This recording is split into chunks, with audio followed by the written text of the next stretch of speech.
আসসালামু আলাইকুম এভরিওয়ান। আজকে আপনাদের সামনে নিয়ে হাজির হলাম গরুর মাংসের টিকিয়া। তো গরুর মাংসের টিকিয়া করার জন্য আমরা এখানে প্রেসার কুকার নিয়ে নিয়েছি। প্রেসার কুকারে আমরা 750 গ্রাম গরুর মাংস আর 250 গ্রাম বুটের ডাল নিয়ে নিয়েছি।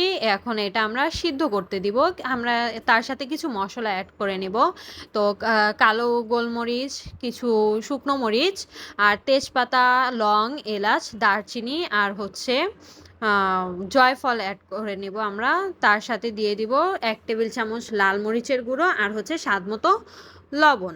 তো আমরা সামান্য পরিমাণে পানি ইউজ করব এখানে, বেশি না, অল্প, একদমই সামান্য। কারণ প্রেসার কুকারে বেশি পানি ব্যবহার করলে প্রেসার কুকারে যে সিটিটা বাজে, তো ওইখান থেকে পানি বের হয়ে আসে। আমরা এটা ভালোভাবে সিদ্ধ হয়ে গেলে তো আমরা নামিয়ে ব্লেন্ডার করেও নিতে পারি বা পাটায় বেটেও নিতে পারি।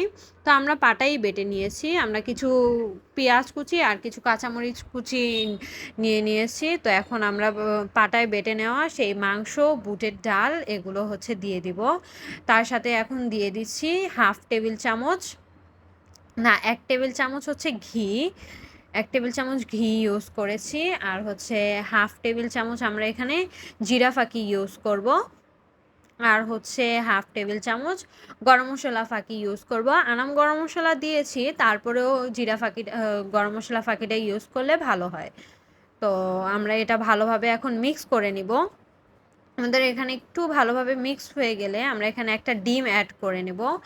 আমরা এখানে ডিমের সম্পূর্ণ অংশটাই ইউজ করেছি, কুসুমটাও ব্যবহার করেছি, সাদা অংশটাও নিয়েছি। আপনারা চাইলে কুসুমটা নাও নিতে পারেন, কোনো সমস্যা নাই। কুসুমটা যে নিতেই হবে এমন কোনো কথা নাই, না নিলেও কোনো সমস্যা নেই।